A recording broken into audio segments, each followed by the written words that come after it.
Esta é mais uma produção do Grupo Socorrista Itaporã. Abra seu coração e se ligue com Jesus. Boa noite mais uma vez. Para quem não me conhece, meu nome é Maria.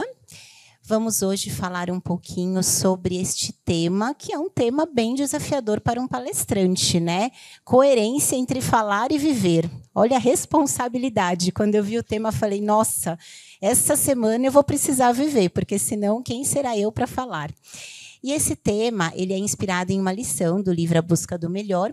Embora para a gente entender melhor, eu trouxe vários trechinhos do Evangelho, de Emmanuel, de André Luiz, porque a doutrina ela vai se complementando, tá? Em várias lições que a gente vai tendo a oportunidade de ler. Quem aqui nunca ouviu essa frase? Faça o que eu digo, não faça o que eu faço. Né? É até um ditado popular. E é uma frase muito comum, porque toda reflexão que a gente traz aqui é para a gente analisar o comportamento humano. Então, quando a gente pensa nisso, a gente tem muitas vezes o hábito de falar algo e não conseguir fazer. Por quê? Porque a gente já tem uma certa consciência. E para ficar mais fácil, vamos pensar em algo muito prático do nosso dia a dia. Vou dar um exemplo até pessoal. Eu tenho uma filha e eu adoro refrigerante. Eu gosto de beber refrigerante. Mas quando ela nasceu, o que é que eu falei para ela? Bebe água, é mais saudável. E graças a Deus, ela, espírito talvez um pouco mais evoluído que eu, ela não bebe refrigerante de fato. Eu não consigo, eu ainda bebo.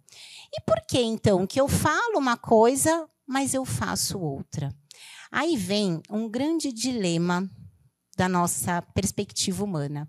Existe uma consciência que nos orienta ao que é mais adequado, que nos vai fazer melhor, mas existe também um ganho. E a gente vive, muitas vezes, esse conflito a vida inteira. Eu tenho a consciência que o refrigerante não é a melhor bebida, porém eu tenho um ganho. Ele é gostosinho. Uma coca gelada, né? Então, é esse desafio de abrir mão do meu ganho para fazer algo que eu entendo que é melhor. Eu estou falando aqui de algo simples, né? Mas isso se aplica a todas as nossas vivências. E aqui tem uma passagem do Cristo que vai nos elucidando essa questão. Na época do Cristo, Cristo era judeu, certo? E os judeus, eles tinham muitos rituais. E, num certo momento, chegam para Cristo, para Jesus, e falam assim, como pode os seus discípulos comerem o pão sem lavarem as mãos? Isso é um absurdo. E é preciso que a gente entenda que o lavar as mãos para os judeus não estava atrelado à questão da higiene. Era um ritual de limpeza. Eles tinham muitos rituais que, para você entrar na sinagoga, para você fazer algo, falar com alguém, você tinha que estar puro. E Jesus rebate. Ele fala, que adianta vocês lavarem as mãos e não lavarem o coração? E ele usa um termo forte, ele fala, vocês estão sendo hipócritas, porque não é o que entra pela boca que faz mal, mas o que sai dela. E aí ele discorre sobre esse tema.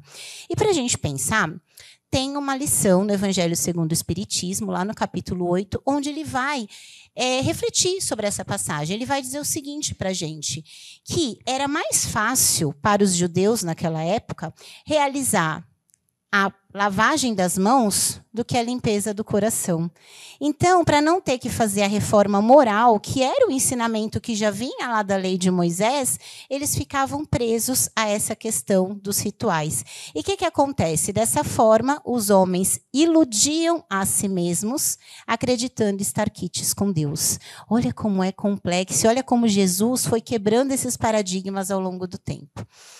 E aí tem uma historinha muito interessante lá no livro Nosso Lar. Eu estou relendo, então eu vou trazer bastante historinha, porque está fresquinho na minha cabeça. No livro Nosso Lar, André Luiz desencarna, é acolhido na colônia espiritual de Nosso Lar, onde ele vai aprendendo sobre a vida espiritual. E, num determinado momento, ele reencontra com a mãe dele, que já vivia em planos superiores, porque ela tinha tido uma vida de muita entrega, de muito amor. E ele pergunta para a mãe do pai. Ele fala, mãe, e o pai? Né? Eu desencarnei, encontrei você, mas cadê o pai? E aí a mãe olha e fala, meu filho, seu pai está há muito tempo preso em zonas inferiores. E André Luiz leva um choque. Ele fala, mas como, meu pai? preso em zonas inferiores espirituais, não pode ser. Meu pai cumpria todos os protocolos religiosos, ia na missa todo domingo, fazia as orações, comungava. Como pode? Não pode ser. E aí a mãe dele explica, fala, então, filho, ele cumpria os preceitos religiosos, mas na vida íntima ele não limpou o coração. Ele tinha algumas relações fora do casamento, ele tinha alguns hábitos que o prenderam a essas zonas inferiores. E aí vem a doutrina espírita nos explicar, né? Por quê? Não que as práticas não sejam importantes, mas se elas não se concretizarem em mudanças reais no meu dia a dia, isso não se efetiva no meu coração. Tá?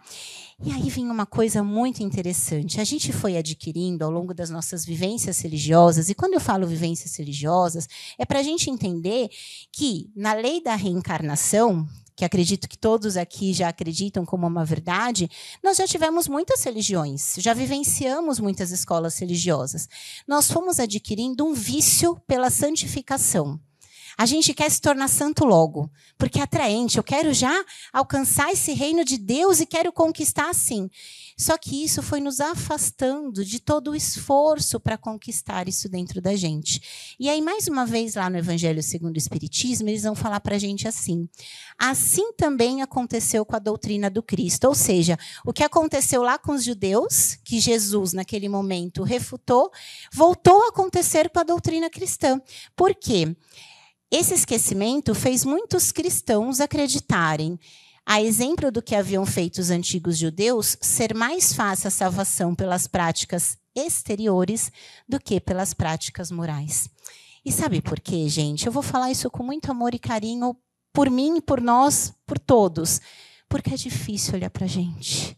Porque dói olhar para a gente e ver coisas na gente que a gente não queria mais ter. É um processo que exige, acima de tudo, coragem. Porque a gente vai enfrentar monstros internos que a gente mesmo tem dificuldade de assumir. É ou não é? Sou só eu? Não. E é por isso que, muitas vezes, é mais fácil ficar no externo, né?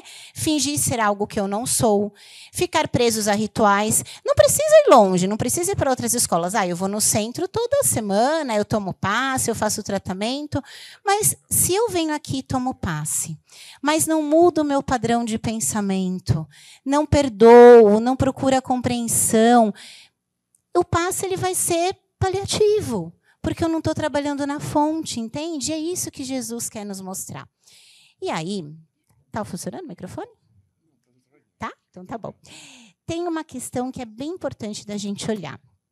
Jesus, em nenhum momento, nos pede santidade imediata. Porque ele sabe que nós somos espíritos em processo. Então, em nenhum momento ele fala, seja perfeita agora. Não. Ele pede que a gente tenha o quê? 2 palavrinhas mágicas. A primeira delas, sinceridade de alma. Se olhar com sinceridade. Aí vem a frase de Paulo, que diz, sou o que sou. Olhar para a gente com todas as nossas vicissitudes, com todos os nossos erros, acertos, tropeços, conquistas. Graças a Deus, sou o que sou. Porque, gente, quem a gente é hoje é a nossa melhor versão. Tem gente que vive querendo saber de vida passada. Para quê? Se eu já estou na minha melhor versão? Não, eu já tenho conquistas e tenho pontos a serem trabalhados. Então, essa sinceridade de se olhar é o primeiro ponto para a gente fazer esse movimento. O segundo é empenho na transformação. E aí vem mais uma vez Paulo, porque Paulo foi exemplo disso, né? Em uma vida ele virou a chavinha. E ele diz assim, olha que frase bonita de Paulo. Esquecendo-me das coisas que ficaram para trás e avançando para as que estão adiante, prossigo para o alvo. Então, não importa o que eu já fiz, não importa o que acontece, eu caminho, eu quero crescer, eu quero me transformar, eu quero aprender, eu quero me renovar. Esse olhar de me olho com sinceridade e prossigo para o alvo de crescimento é a persistência espiritual que todos nós precisaremos ter, porque pede tempo, né? E aí mais um pouquinho. Eis-me aqui, Senhor. Olha só, quando a gente está preso naquela ideia do vício da santificação, de querer ser algo que eu não sou, de querer mostrar que eu já consigo coisas que eu ainda não consigo, eu me torno juiz de mim mesmo. E eu vivo uma autoilusão, porque eu não tenho coragem de me olhar, então eu me iludo querendo ser algo que eu ainda não sou, e eu viro juiz de mim, porque toda vez que eu faço algo que eu não quero, eu me castigo, eu me puno, sabe? Eu me massacro, e a vida fica pesada, fica difícil viver assim com a gente mesmo, não é nem com os outros, né? No momento que eu mudo esse olhar, e eu falo, não, pera lá, eu tô em aprendizado. Primeiro ponto, eu estou aprendendo. Então, se eu caio, eu levanto, porque eu entendo que está tudo bem. Não quer dizer que eu vou persistir no erro. Óbvio que não. Eu já quero melhorar. Mas eu não fico preso ou me iludindo diante daquilo. E eu viro testemunho de mim mesmo. Percebe que é diferente ser juiz de si mesmo e ser testemunho de si mesmo? O juiz, ele pune. O testemunho, ele se olha, ele se observa, ele se transforma pela consciência que vai adquirindo de si mesmo. Não fica mais leve assim? Eu acho que fica mais gostoso, né? E aí tem uma historinha que está nesse livro Voltei, que é do Chico, um livro muito bom, curtinho, quem quiser ler, conhecer um pouco mais de espiritualidade, eu super recomendo. Ele conta a história do irmão Jacó. O irmão Jacó foi um espírita muito atuante, um trabalhador, fez muitas obras, e assim que ele desencarna, ele escreve esse livro contando com detalhes como foi a chegada dele no plano espiritual. E num desses momentos é interessante porque ele tinha sido muito ativo na doutrina. E ele vai para um lugar onde estão vários espíritos que haviam desencarnado, que haviam partido para o plano espiritual. E quando ele chega lá, ele vê uma mulher que tem uma luz tão intensa, tão bonita, e ele fica encantado. Ele fala assim, nossa, que luz que essa mulher tem. Aí ele olha para ele e ele fica procurando a própria luz. Ele olha, e ele não vê. E ele fica com uma invejinha, sabe aquela invejinha do tipo, poxa vida, por que ela brilha e eu não? E aí depois ele descobre, isso vale para nós, ela era uma educadora, né, uma professora, que tinha realizado a profissão com muito amor, com muito afeto, tanto que ela é recebida por um coral de crianças, né, que cantam para ela. E ela tinha tido uma vida de muita entrega. E ela tinha conquistado uma luz muito humilde. Ela não queria nem brilhar, mas a luz era mais forte que ela. E ele fica assim, sabe, poxa vida, e a minha luz? E aí vem a reflexão, que luzes nós já somos capazes de reconhecer em nós mesmos? Porque para a gente falar da coerência entre falar e viver, eu preciso me olhar. E aí tem mais uma historinha para a gente refletir. Gente, eu vou trazer várias historinhas, mas todas elas vão se conectando, tá?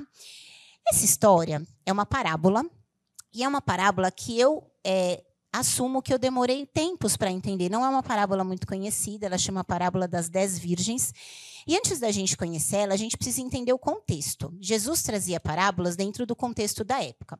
Naquela época, para os judeus, o casamento era algo muito importante. Não era só uma festa de um dia, era todo um ritual. Então tinha a preparação da noiva, a escolha da noiva, o acordo entre as famílias, as festas duravam dias, entende? Então, ele usa muito o casamento nas suas histórias, porque o casamento tinha uma simbologia espiritual muito forte para aquele povo. Tudo bem? É importante a gente saber isso para a gente entender a história.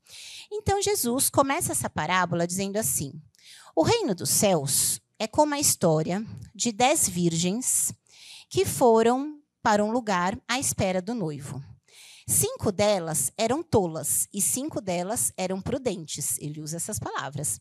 As tolas levaram as suas lâmpadas, mas não levaram o óleo.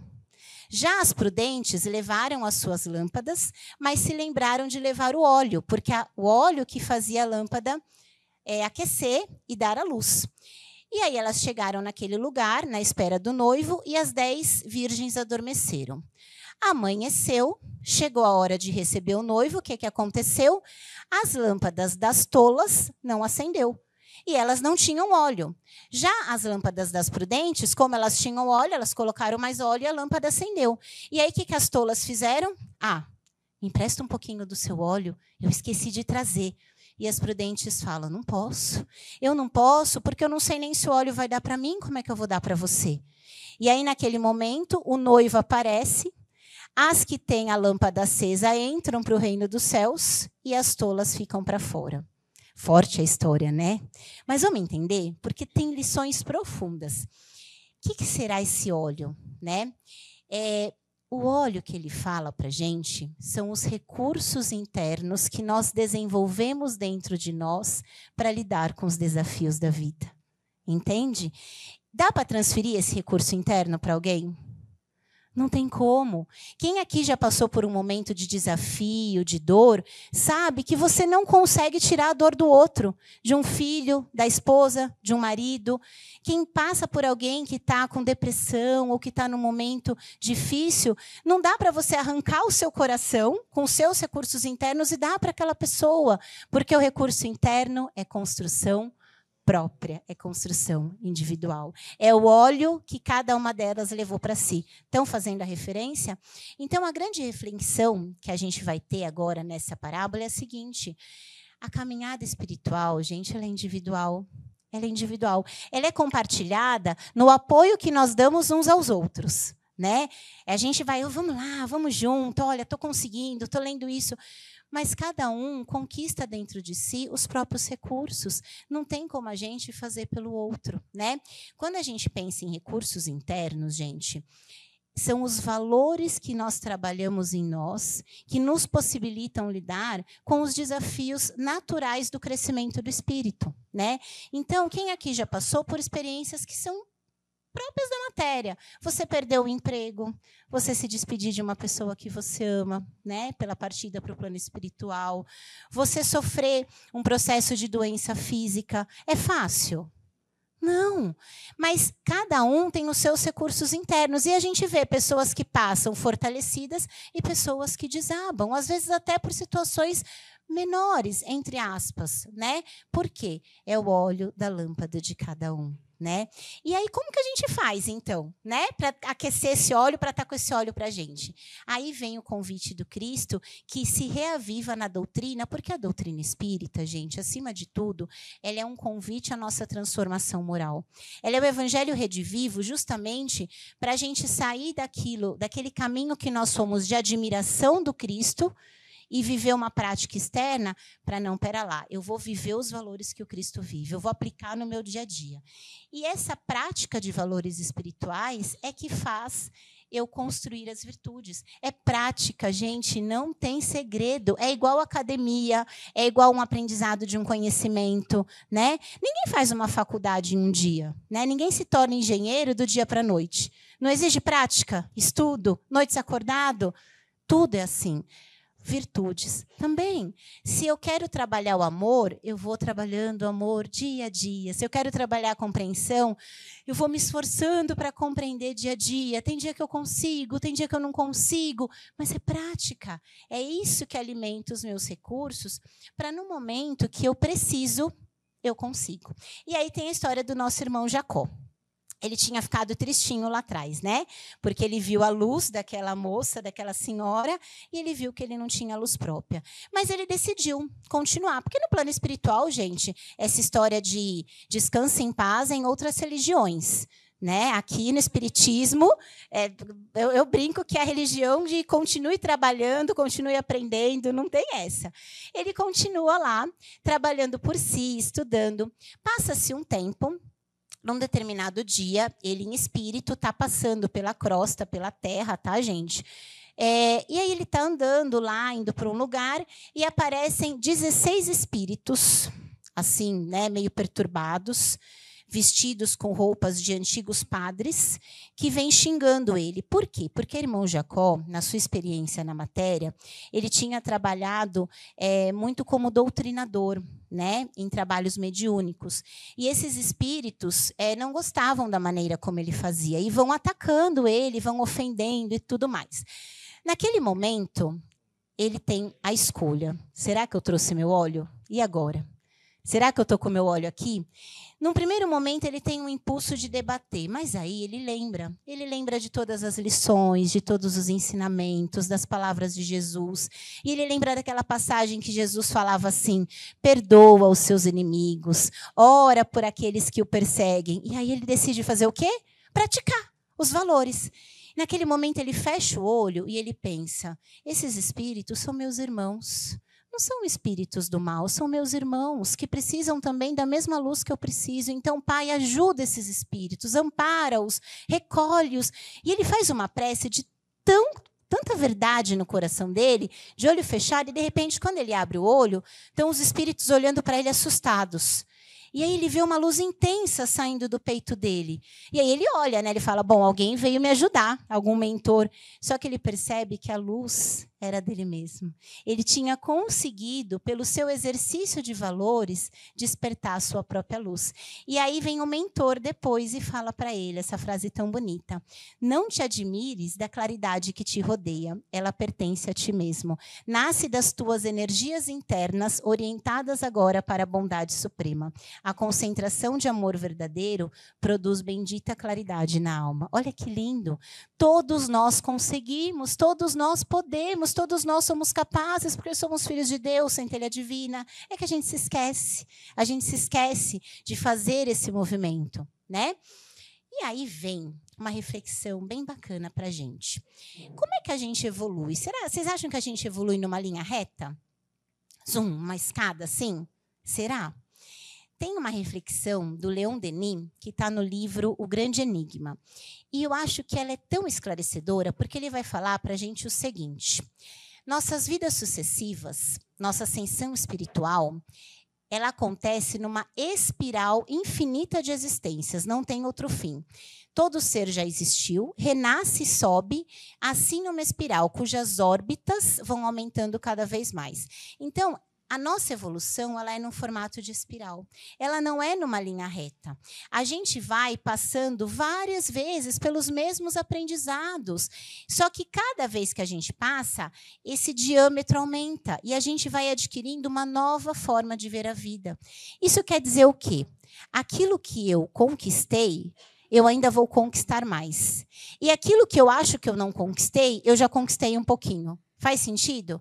Porque eu estou passando pelos valores. Não é algo assim, pronto, agora eu sou uma pessoa paciente, não preciso mais trabalhar nisso. São níveis. Nível 1, nível 2, nível 3. E a cada passada nessa espiral, eu vou me percebendo, eu vou me trabalhando.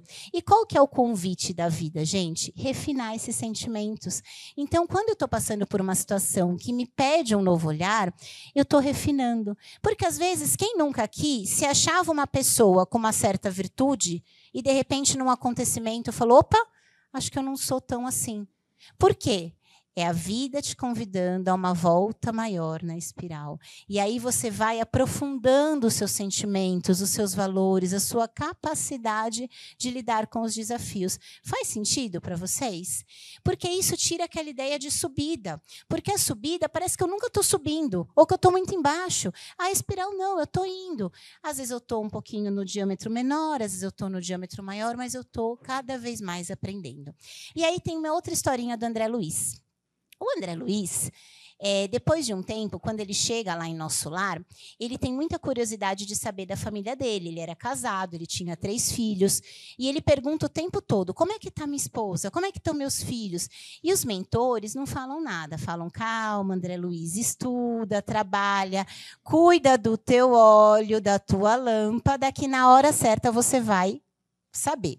E ele fica 1 ano trabalhando, né, na Câmara de Retificação, com muita curiosidade. Depois de 1 ano de trabalho, ele já mais transformado, se olhando para si, ele recebe a oportunidade de voltar ao lar terreno. E aí ele vai, o mentor dele tem um trabalho para fazer na Terra, porque, gente, isso também é uma crença nossa. A gente acha que espírito vai para onde quer, a hora que quer.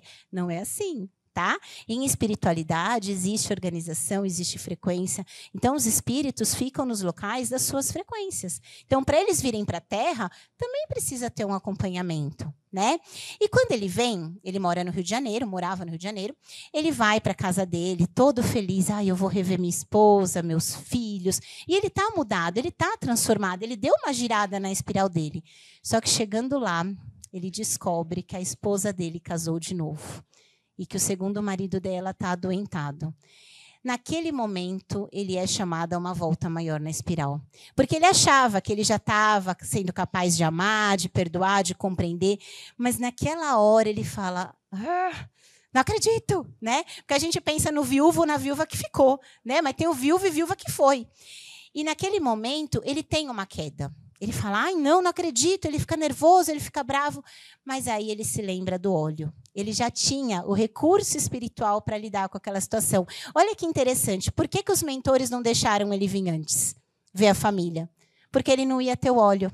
A lâmpada dele não ia acender. Então, ele ficou 1 ano na espiritualidade, trabalhando, aprendendo, se transformando, tendo esse óleo, para quando ele encarasse esse desafio, ele falar, vamos ao óleo? E aí ele usou. Ele tem uma escolha. E aí ele fala, não, eu não vou.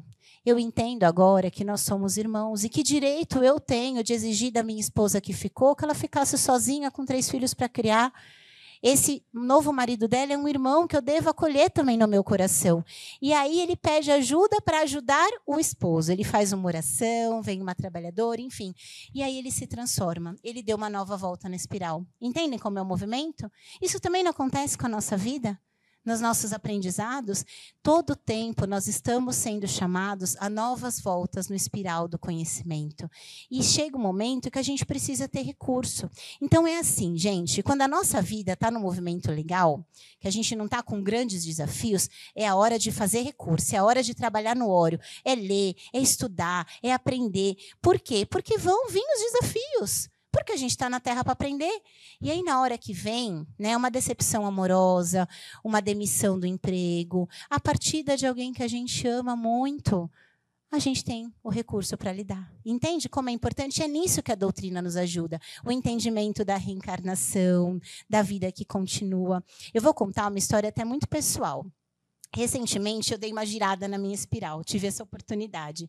E foi muito importante para mim, foi um aprendizado muito bonito para o meu coração. Eu passei, há 1 mês atrás, a experiência de me despedir de um cachorrinho. Acho que quem já teve essa experiência sabe que é dolorido, né? Não desmerecendo a experiência de se despedir de uma pessoa, também é dolorido, mas o cachorrinho é aquele sentimento do animalzinho. E ele já estava velhinho, ele partiu e tudo mais, e eu já me preparando, já cuidando do meu óleo, porque a gente sabia que ia acontecer. No dia que ele partiu no meu colo. A gente foi, levou o corpinho para o hospital. Quando a gente voltou para casa, eu entrei em casa e eu falei assim, eu não vou dar a volta na espiral, pensando, eu não quero ficar triste. Aí eu peguei tudo que era dele, era 2 horas da manhã, eu saí catando caminha, roupinha, eu escondi tudo. Eu falei, eu não quero amanhã olhar para isso porque vai doer. Não quero. Tirei tudo, escondi tal, pus num canto. Aí fui tentar dormir. Aí veio a inspiração. Por que você está fugindo? Você já tem recurso. Vive esse momento. Aprende com essa experiência. Aí eu levantei, fui lá, peguei a caminha, peguei o cobertorzinho, cheirei e me permiti viver a tristeza. Porque a tristeza faz parte da experiência humana. E era uma tristeza válida, entende? Mas eu não caí no desespero, não caí na revolta. Eu entendi, né, que era o momento dele voltar para o Pai, que é realmente o grande Criador. Mas doeu. E aí teve um dia, gente, que eu chorei o dia inteiro. Acho que eu nunca chorei tanto na minha vida. Parecia que eu nunca ia parar de chorar, mas eu me permiti. Aí no outro dia já ficou melhor, e hoje eu consigo falar. Eu sinto saudade? Muita. Mas entende que é uma volta na espiral. A volta na espiral, gente, é isso. É se permitir viver a vida humana com todas as suas questões humanas. A gente vai ter tristeza na vida humana? Sim. Teremos alegria? Sim. Teremos felicidade? Sim. Teremos raiva? Sim. Mas a gente vai aprendendo a passar por isso sem se desestruturar, sem cair na revolta, no desespero. Percebem o que muda? E aí, vem isso aqui que eu queria meio que fechar a nossa reflexão com isso. A gente precisa entender que o nosso espírito tem uma jornada, né? Quando Jesus vem e fala a sua mensagem, quando Jesus sobe ao monte e traz, por exemplo, as bem-aventuranças, que são uma lição moral para a humanidade, ele está falando com o Espírito Eterno. Ele não está falando com a Maria, com o Pedro, com o Chiu, ele está falando com o Espírito Eterno. Isso é uma jornada do Espírito, certo? Só que o nosso espírito, assim como nós, ele é ansioso. Ele quer a formatura antes de terminar o pré-primário. Então, a gente já está lá. Eu quero já sou. Calma, é uma jornada. E tem um ponto nessa jornada que eu acho muito importante. Essa jornada precisa ser boa. Essa jornada precisa ser apreciada. A gente, em espírito, precisa olhar para a nossa vida terrena como oportunidade de crescimento sem aquele peso, sabe? Teremos momentos de tristeza? Teremos. Teremos momento de dor? Teremos. Mas teremos momento de alegria? Teremos. Teremos momentos de amor profundo? Teremos. Percebe que é bonito? É como um filme da vida, só que em várias vidas. E essa jornada do Espírito é o que faz a gente melhorando. Porque se a gente não entende que é uma jornada, a gente já quer algo que a gente não conquistou para ter. Ou a gente desiste de ter porque a gente acha que não consegue. Gente, é um passinho por vez. Né? Tem uma outra passagem aqui do Emmanuel que ele fala o seguinte, que muitas vezes a gente se intoxica no excesso de atitudes respeitáveis. O que isso quer dizer? Por que eu gostei dessa mensagem? Nessa jornada do Espírito, a gente precisa ter esse medidorzinho aqui, chama nível. Todo mundo já usou um nível quando você vai pendurar um quadro em casa? Né? Você vai colocar um quadro, para o quadro ficar retinho, você usa o nível para achar a boa lugar certinho. A gente precisa ir ajustando o nosso nível espiritual. E é natural, gente, é natural que na jornada do Espírito, às vezes o nível vai para cá, às vezes o nível vai para lá. E é disso que Emmanuel fala. Ele fala assim, olha, às vezes você quer tanto acertar, você quer tanto ser correto, que você se torna uma pessoa rígida. Porque você não permite nem você errar, nem o outro. Aí o nível está assim. Aí precisa trazer um pouco de brandura, de leveza para ajustar o nível. Às vezes eu quero tanto ser uma pessoa boa que eu quero agradar todo mundo. E aí de boa eu viro boba, né? E aí meu nível como é que fica? Também fica tortinho. E eu vou ajustando esse nível. Ó, tô agradando demais. Não está legal, estão abusando da minha boa vontade. Volta, posicionamento. Estou posicionado demais, estou rígido, estou duro, estou machucando o outro. Volta para a brandura. Percebem? Estou dando exemplos, mas serve para tudo. E esse nível espiritual, gente, vai nos acompanhar na jornada do Espírito. Não é só nessa vida, não. Cada sentimento, cada rodada na espiral é um pouquinho que a gente vai ajustar. Até que vai chegar um ponto, e com certeza vai chegar, porque esse é o nosso destino, não temos como fugir disso, que o nosso nível vai ficar bonitinho. Aí a gente vai ter a brandura, o amor, a compreensão. E quem é o exemplo disso para a gente? Jesus. Jesus é o Espírito que veio para a gente e falou, ó, dá para ir, dá para chegar. O nível, chega uma hora que o quadro ficou perfeitinho. Mas isso, gente, é trabalho de vidas, vidas e vidas. A questão é, eu não posso nem falar assim, já que é para vidas e vidas, então também, né, deixa a vida me levar, a vida leva eu, mas também não posso ficar, ai meu Deus, porque eu não sei, porque eu não faço, porque eu não vou. Respira. E sempre se pergunta, naquilo que a gente tem dificuldade, eu estou me movimentando? Eu estou buscando ser um pouquinho melhor do que ontem? Se a resposta é sim, bora lá, continua, persiste. E cair. E hoje deu ruim. Respira, analisa, aprende e amanhã vai de novo. E é assim que o nível chega, tá? Isso é muito importante, gente, porque no fundo, tudo que a gente vive é uma grande experiência. O que hoje para a gente parece um problema insolúvel, parece a pior coisa do mundo que eu estou passando, é uma experiência que para a eternidade vai gerar uma mexida no nível do meu espírito. Não é desmerecendo, óbvio que não, mas é para a gente viver como experiência e não como peso. Por isso que Jesus falava, meu jugo é suave, meu fardo é leve, porque eu encaro a vida dessa forma, né? E aí vem o convite do Cristo. Jesus falava, assim resplandeça a vossa luz diante dos homens. O convite de Jesus é fazer o que o irmão Jacó fez e que tantos outros fizeram. Coloca a tua luz para fora bem à vista, como diz a música, né? Começa a exercitar os valores que você vai ver que você já tem. E quando você vê que você tem, é tão legal. Você fala assim, opa, olha, eu consegui conversar com essa pessoa e fazer uma coisa boa. Olha, eu consegui perdoar uma situação difícil. É tão gostoso quando a gente começa a ver esses pontinhos de luz brilhando no nosso coração. Uma sensação tão boa. E para a gente finalizando, Emmanuel, nessa lição, ele diz o seguinte, que até é possível a gente seguir compartilhando a luz alheia, mas que sem a claridade que é própria, a gente ainda cai. Então, a gente tem pessoas à nossa volta que têm uma luz que às vezes vai nos iluminando. É uma mãe, um pai, um vô, uma avó, um amigo, que são aquelas pessoas que, sabe, nos potencializam. Mas a gente não pode ficar presa nelas. Chega uma hora que o chamado vem para a gente. E se a gente não trabalhar no nosso óleo, não dá para pegar o óleo do outro, entende? Por isso que Jesus fala, cuida do teu óleo, cuida do teu coração, cuida do que é importante para você, coloca isso que você já tem. É fácil? É é desafiador. Exige esforço, exige persistência, exige alto amor, sabe? Menos crítica, mais consciência, menos juiz de si mesmo, mais testemunho, né? Isso aconteceu com os próprios apóstolos. Os apóstolos, nos 3 anos que eles conviveram com Cristo, o que eles fizeram? Eles se apoiaram na luz de quem? Deles? Não, de Jesus. Eu imagino, eu também faria o mesmo, óbvio, né? Quando Jesus partiu, eles ficaram o quê? Perdidos. Cadê? Aí chegou a hora do testemunho, foi a hora que cada um foi meio que obrigado a acender a luz própria, mas eles já tinham os recursos internos, porque Jesus os preparou, Jesus deixou eles com óleo. E aí quando Pedro, quando João, quando eles passaram pelos dissabores, eles foram dando o testemunho necessário. Com a gente também é assim. Nós aqui hoje, eu tenho certeza absoluta, já temos a oportunidade de ter esse óleo. A gente já ouve, a gente já escuta, a gente já conhece a mensagem de Jesus e não é dessa vida, gente. Então está na hora da gente fortalecer isso na gente, não deixar, sabe, o que é de fora ser mais forte que a gente. E ele termina essa lição assim: a nossa necessidade básica é de luz própria, é de esclarecimento íntimo e de autoeducação. Então, o que a gente mais precisa no mundo hoje, gente, é olhar para a gente. Não dá mais para a gente viver de fatores externos, de rituais. Precisa de coragem, precisa de amor, precisa de vontade, de serenidade, de persistência, precisa, mas é tão bom. Porque aí, gente, a hora que a gente acende a nossa luz, o externo já não nos afeta tanto. Afeta, óbvio que afeta, né?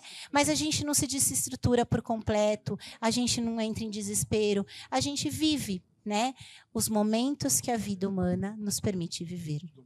Eu queria finalizar a noite de hoje com esse convite. O convite do Cristo para nós é a jornada do Espírito com alegria no coração. É a gente encarar a vida humana, mas aproveitar a jornada. Não é a jornada assim, ai, é pesado, é difícil. Não, tem tanta coisa linda que a gente vive. A reencarnação, as várias vidas, eu brinco, ela nos possibilita momentos de extrema alegria, o se apaixonar por um espírito que você reencontra, o se tornar mãe, se tornar pai, ter um cachorrinho, pegar um cachorrinho. Eu já estou querendo pegar outro, já estou nos planos, né? Óbvio. Tem momentos muito bons, mas também teremos outras experiências, porque a gente precisa experimentar a tristeza, a raiva, mas também a compreensão, entende?